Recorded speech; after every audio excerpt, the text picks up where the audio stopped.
So welcome to the third day of broadcasting here from COP29 in Baku, the UN Climate Conference taking place in Azerbaijan.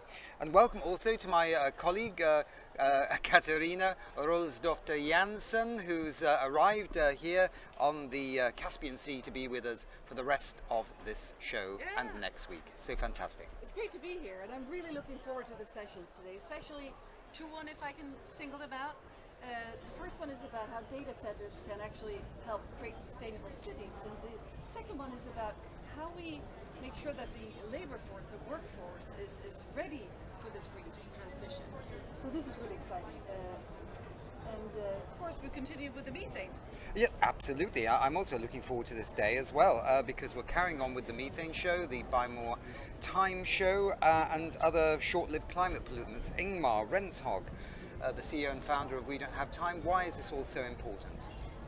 Methane is important because the difference between methane and other short-lived climate gases compared to the big problem, carbon dioxide, the short-lived climate gases are only up in the atmosphere for a couple of years compared to carbon dioxide that will stay for up to thousands of years. This means that we don't need to remove short-lived climate gases to get an effect on the global warming where we can lower the temperature. We just need to stop releasing them, and that's why we have a campaign here at this COP that is called Buy More Time. And you can go into wedon'time.org/buymoretime, read a letter you can sign that will be sent to your country's UN ambassadors. And what we're advocating for is to create a Montreal protocol, something similar that we used to actually heal the planet for the ozone crisis. Create something similar for those short-lived climate gases. Doesn't mean that we should stop doing everything we can to stop the carbon dioxide and the fossil fuel phase out and all that. Exactly. But it means that we get more time to do everything right and we can avoid those tipping points. So this is a great solution that we need in order to fight the climate crisis and win. Yeah, as the British minister here responsible for climate said, the methane and the short-liveds are a sprint? Yeah, so we need to do the short-lived climate gases. We need to get rid of them. That's a sprint, but we also need to run a marathon, and that's everything else we need to do in order to become sustainable. Right, and we're having another daily show today. We're having a daily show every day on this topic, looking at different aspects, Ingmar. Yeah? Yes, we have. Okay, super. And we have lots of great guests visiting our studio here. In the studio also we have a roaming reporter and cameraman catching people on the fly here at the climate negotiations. And yesterday we were able to get an interview with Bolivia's foreign minister, Celinda Sosa Lunda. Let's take a look at this interview. Okay, bye. So we're really excited to have the Minister of the Foreign Affairs of the government of Bolivia and the head of the delegation here at COP29 in Baku, Azerbaijan, who has an amazing announcement that has come out concerning forests in Bolivia and a very unique form of investment to help this country's forests survive over the coming decades and centuries. This is a new form of investment in your country that could generate up to $5 billion for investment in your forests. Is that correct? So, para ser más exacto, este nuevo proceso puede generar hasta $5 billones para invertir en los bosques de Bolivia, ¿sí?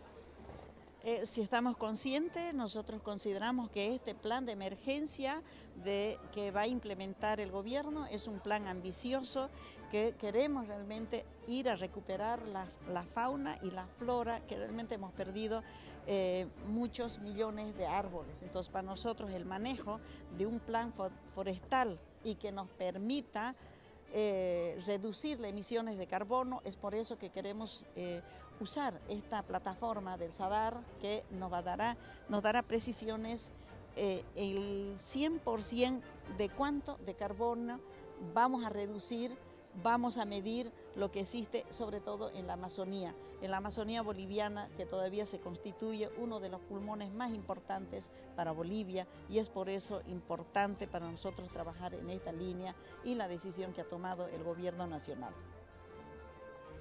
So this is about this, obviously, but this is also about protecting the fauna and the flora of Bolivia, bringing back all these trees, the millions of trees that have been burned during forest fire in Bolivia, which is still one of the main lungs of our planet, and protecting the communities as well. Por eso consideramos de que este encuentro, esta cumbre del COVID, la cumbre del cambio climático, tiene que ser para acciones prácticas, para acciones rápidas, porque esta crisis no puede esperar que sigamos generando más burocracia, sino que las alianzas estratégicas de inversionistas de los países tenga que ser muy efectivo en los países en desarrollo. Y es por eso que Bolivia, nosotros esperamos realmente la cooperación de todas aquellas empresas, instituciones, personas y gobiernos para que de manera conjunta podamos realmente, no sé si vamos a revertir, pero sí mitigar lo que son los efectos del cambio climático, y sobre todo en acciones de resiliencia. And for Bolivia, COP is not only about words, it's about proper action, real solution, and that's what they see with this new project.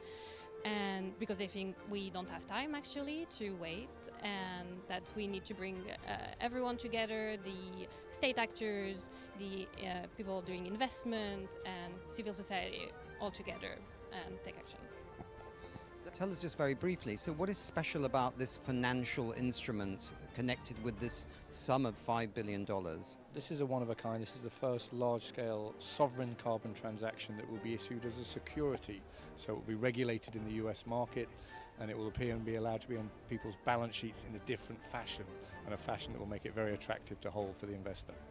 And what kind of people might be purchasing this security? You've got 2 or 3 types of people. So the main types of people will be the emitters, people who need to extinguish carbon that they put into the atmosphere, or investors who see this as a potential investment trade where they can generate a return from it over a period of time. And a last question then to the Minister. This way of financially supporting Bolivia from polluters in other parts of the world could be a new opportunity for many developing countries. Piensa que este nuevo proyecto puede ser un formato que puede ser implementado en otros países en desarrollado o desarrollado. Bueno, nosotros estamos ahora conociendo a través de los representantes de la CONIC.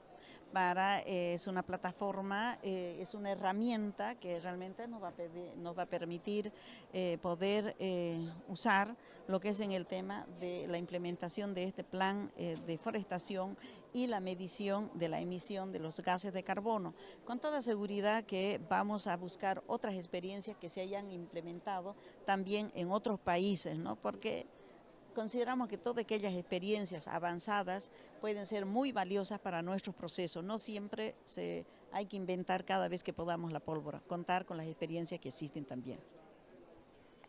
She thinks that yes, it can be a project that can be implemented by other developing countries, but as well that they can take from other experience, because you don't need to reinvent the wheel. Most of the solutions are already there, and this is something they can be inspired from as well in terms of finance.